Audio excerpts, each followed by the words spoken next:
Everybody, welcome to the Gooner channel, a channel 100% dedicated to the Arsenal, who, as we all know, are by far the greatest team the world has ever seen. And it was Crystal Palace 0, Arsenal 1, 6 points from 6 points at the start of the season, 1-0 to the Arsenal, 1-0 to Arteta ball, and surely everybody's happy, right? Or do you feel that the performance wasn't quite as convincing as you'd hoped? That we haven't quite clicked yet, that we didn't get through the gears? There were a few passenger players, some worries around Eddie's finishing. Did it concern you that Gabriel Magalhaes wasn't in the starting 11 yet again? Did it make you worried that he might be on his way to Saudi? I'm going to talk about all of the main points in this match, and then I'm going to give my opinion and welcome yours in return. First thing you got to do to talk about this match, though, is you have to talk about the red card for Tomiyasu, or the 2 yellow cards.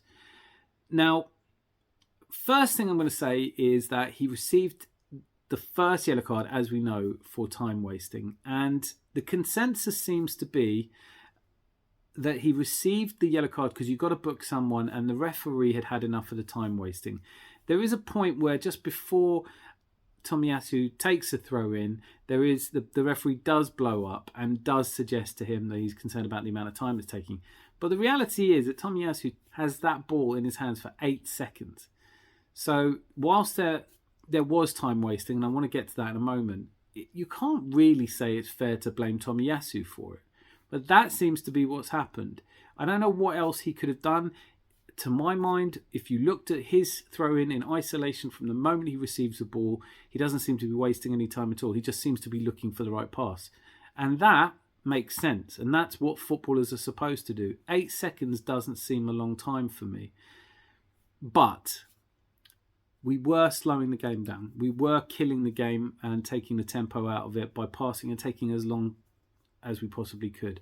Now, whether that is an intention to sort of to run the clock down, or it's just to take a breather, wasn't 100% clear to me. But the big question for me is, how can you blame Tomiyasu for it? And that's what seems to be happening here.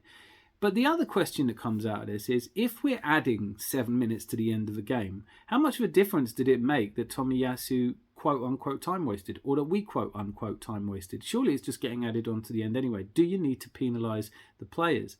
Couldn't you have taken the action of booking, let's say, Ramsdale for the time wasting, or Havertz? Did he have to blame Tomiyasu? Having given Tomiyasu a really unfair yellow card, you would think he would have been extra careful about the next card he gives him. And when Ayew seems to get past Tomiyasu and there seems to be a motion a bit like a shirt pull, but no actual shirt being pulled, to give him a yellow card for that when there's no way of overturning that, which is another question. Why is it not possible for VAR to pull back a yellow card and say, look, that's not a yellow card? Is it because it's going to slow the game down too much?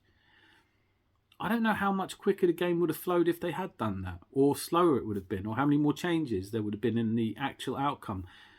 VAR is meant to support the referee and point out where he's made mistakes. Yesterday's yellow card is not second yellow card was not a yellow card at all.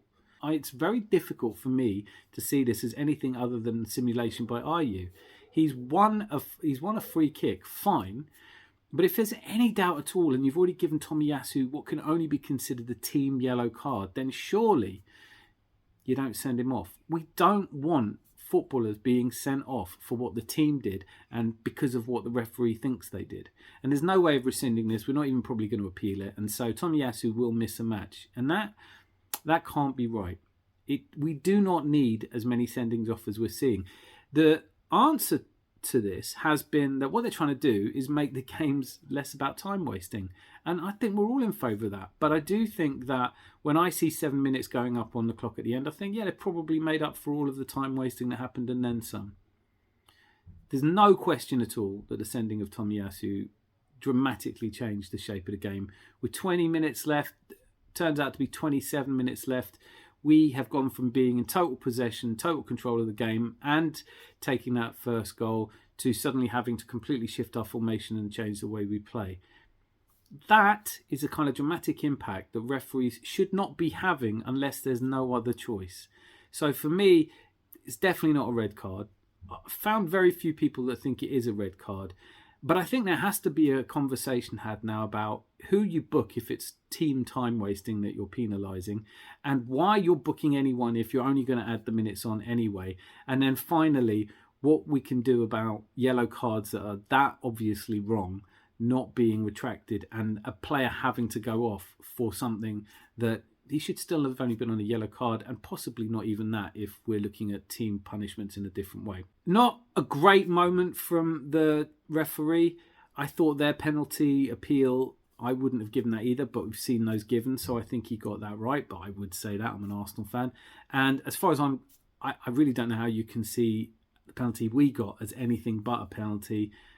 So on the night, I don't think the referee had a terrible game, but in terms of massive impact into games, he got this one all wrong. And there does need to be a conversation about how we punish individuals, because listening to people afterwards saying, oh, well, this will end people time wasting, I don't really get it. I don't think it will. I don't know if Tomiyasu could have done anything differently for his second yellow card, which wasn't for the time wasting. But I really don't know what he could have done differently for the yellow card he got for time wasting, and what he's going to change about his game from now on. When someone hands him the ball, he's just going to loft it in without looking. It was a massive problem.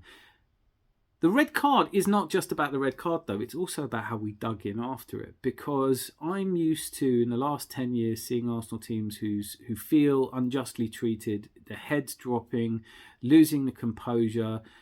Could have been a lot more harem-scarum that match. And the fact that we dug deep was a question I had before the match. You know, do we have, if they go a goal up, are we going to keep our shape, keep our composure, and can we dig out the result? So in the end, the answer to that is a really positive one. We did everything we needed to do to maintain that win. And the win is the most important thing. It's 3 points that matter. The starting lineup, I want to come to that as well, because I'm sure, like me, when you saw that Gabriel wasn't in the starting 11 again, you started to worry that maybe the rumours about him going to Saudi are true. There is strong interest. Fabrizio Romano has commented on that and said that this is not passing interest. They are very determined, as were Real Madrid apparently. We were all waiting to hear Arteta be questioned on this in the press conference post-match, and he was emphatic, hugely emphatic. Is the decision to drop Gabriel just a tactical one?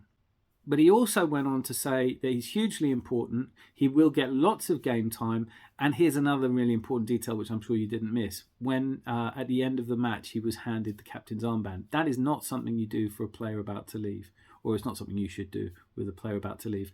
So I think we can all rest easy that Gabriel was dropped just for the kind of game we wanted to play tactically. Now, what was that kind of game?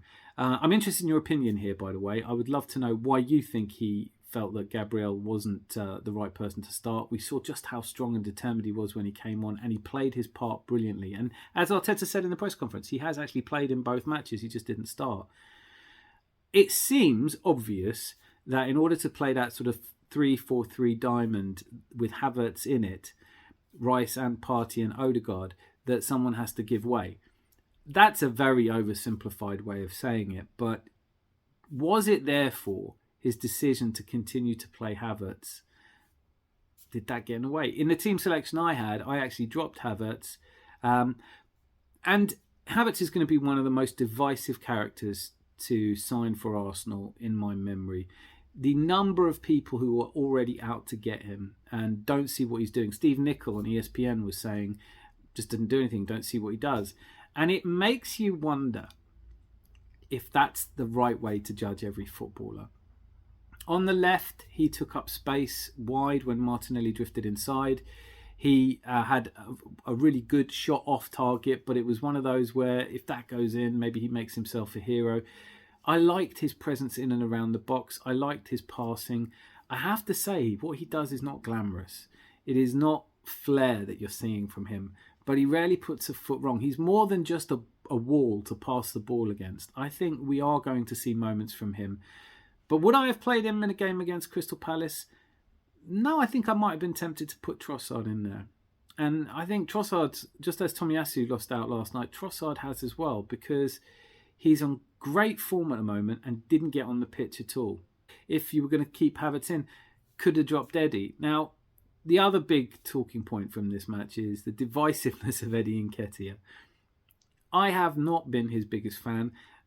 Well, that's not fair. I'm a huge fan of Eddie Nketiah, but I worry that he's not quite good enough to win a Premier League title. I think at this moment of his development, he's probably better suited to a team like Crystal Palace, one that's pushing into the top half, rather than one that's really trying to grind out winning results. And that is down to his profligacy. For every, he does not convert enough of his shots. There are too many big chances missed. But I do see improvement. And last night's game is going to be really interesting for where you land on this one. If you felt like his 2 misses could have cost us and a player at his standard shouldn't be missing chances like that, well, first of all, the very first chance was beautiful. You have to agree he kind of created that for himself. Could so easily have been a glorious goal, and then we're all talking about this in a totally different way. I really welcome the fact that he created that chance. His second chance is frustrating. It is just frustrating. It is the kind of thing that speaks to perhaps it's always going to look overconfident, but it might be the result of a lack of confidence. Might have overthought it a little bit and got caught between what the right thing to do is to score a goal. How you do that there? Well, I think in this case, you ping it low, right? And hope that if it doesn't go in, it's bounces free to somebody.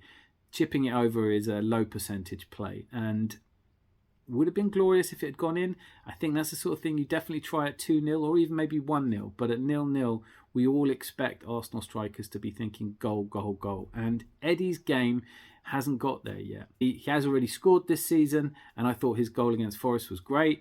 But not scoring last night is going to have the question marks come out, particularly when you've got Trossard on the bench, particularly when you've got a player who does have goals in them and offers you a little bit more in terms of trickiness and mobility. That said, I thought Eddie had a really good game last night, probably a sort of 7 out of 10 game. And I think the criticism of him is too easy. It's just him missing chances. It is also worth remembering that it was his quickness and cleverness that led to us getting the penalty, which, as a minor talking point, I was delighted to see Odegaard stepping up to take. Real leadership is about taking responsibility. I don't know if Arteta said it hadn't been pre-planned. He lets the players make those decisions on the pitch, which surprised me a little bit. I would have thought Arteta was a kind of attention to detail person who would have a list. But whilst it's not clear to me why Odegaard took it, it could be just that he wants to get his first goal of the season. It could be that he wants to take pressure off Saka, that they've had a conversation about it. Saka, for me, if he wants to be the regular penalty taker, I've got nothing to say on this. Of course, he's missed a couple. Everyone does. But I was really pleased to see Odegaard step up and take it the way he did. And at 1-0, with 11 men on the pitch, we were cruising to the kind of performance that, look, it was a bit like Leicester last season when we went away to Leicester and there was all this worry about, how we would perform right after the Aston Villa game. And we professionally closed it out. We barely gave them a sniff at all. I think in the first half, Palace had one shot. I think we did a really good job on them. There were a couple of positions we didn't look as comfortable in. I thought Tomiyasu, even before he got sent off, looked a bit under the average of performances. And I also felt that about Partey at times. This time we saw him far more on the right. And this is Arteta's vision. This is how Arteta plays. It makes perfect sense to go into a compact team like Crystal Palace, who are going to play defensively really well, really settled back four, really competent and well-drilled. If you're going into a game like that, where you're up against a transition team like Palace who want to get the ball up to fast attacks, counter-attacks, then you do want that extra stability of having Saliba and Ben White back there. Tom's Partey can always pull back. I thought he looked least convincing when asked to do anything you would expect of a right back. And this is all, let's be honest, because Timber's injured. If Timber wasn't injured, we wouldn't be having to do this. So total control, really good game until we get to that red card. And then the red card shows us that we're able to dig in. So was this result enough? Is it enough? Do champions come to Crystal Palace and win 1-0 with a penalty? I have the answer to this. Yes, they do. Manchester City last season, it isn't even that long ago that they went to Crystal Palace and it was a 0-0 right up until the 79th minute when Haaland converted a penalty. Was a penalty, just as ours was. But they came away from nearly getting a draw with 11 men and went on to win the league. I was at every home game for the Invincible season, and I always feel a little bit like people talk about it as something other than it was. We drew 12 matches. We did not always look good, but we did not lose. At times, we really had to dig deep. And last night was just one of those. It was a Monday night. Everyone had played. There's something about Monday nights that have not been kind to Arteta. This is the first one he's won. Great celebrations after the event. We're going to get accused of over-celebrating. I haven't seen that yet, but for the record, there's literally no such thing as over-celebrating. Go for it. Celebrate however you want. That's the whole beauty of football, right? There is no celebration police, and you don't have to worry what Richard Keys or Man City fans who like to sit and moan will tell you. The players cared. I thought Declan Rice was outstanding. I thought, as I said earlier, I thought Kai Havertz did really good work. He's non-stop. He's physical. I remember 91. You know, that was the George Graham era. This is where we repopularised the song 1-0 to the Arsenal. It used to be what we did. We would get a goal up and close it down. When Alan Smith was our leading goal scorer, he wasn't scoring volleys, overhead bicycle kicks. It was all get the 3 points. Champions, get the 3 points. When Man City celebrated lifting the Premier League last season, people didn't go on about, yeah, but you dug it out against Palace. You didn't look that convincing. I saw Shaka Hislop talking about this, and he said he wasn't convinced by Arsenal. It didn't seem like a champion's performance because we'd only got 6 points out of 6 points against Forest and Palace, but we hadn't looked all that convincing. Well, I don't know if anyone said that about Man City after they won. They didn't look convincing at Forest either, by the way. I know it's different at home and away. We should have scored more goals against Forest. I don't think we're quite purring yet. I think the Timber injury has cost us a little bit. But for my money, that is a result which continues to put pressure on Manchester City. I know it seems ridiculous to talk about it, but I think that team has a run of games coming up that look really winnable, whilst we, although I think we'll beat Fulham, and I expect to beat Fulham comfortably, there is something not quite right at Fulham at the moment, and Silva may be leaving. But then other games coming up, Tottenham. Is Ange Ball going to change Tottenham's fortunes and deliver silverware? I don't think so. But, you know, I'm still never that confident going into a North London derby. And the other thing I want to say about last night is another away win in London. You know, Arteta has changed us into a team that grind out wins. We hold the record for away wins in London derbies, and that continued last night. So, overall, it's too early to crown champions. It's only August. I get that. But certainly I haven't seen anything from the first two performances that doesn't make me confident. I do still think we need to do one piece of business in the transfer market, and that is to replace what we've lost in Timber for a season. Could be a loan move. The faint hope I had that we were going to sign João Cancelo or Emerick Laporte is gone now. But that also tells you something. It tells you that Manchester City see us as a real title threat now. They're not going to sell us any more players. Fine. Okay. As ever, I'm really interested to hear what you think. Key points for me are, do you think Eddie had a good game? Do you think he should start the next game? Was it a red card? If anyone thinks it was a red card, I want to hear from you. I can't wait to hear how you think it should have been a red card. I don't think anyone's going to. I also want to say a massive thank you for watching this far. And till I see you again, be lucky. Lots of love.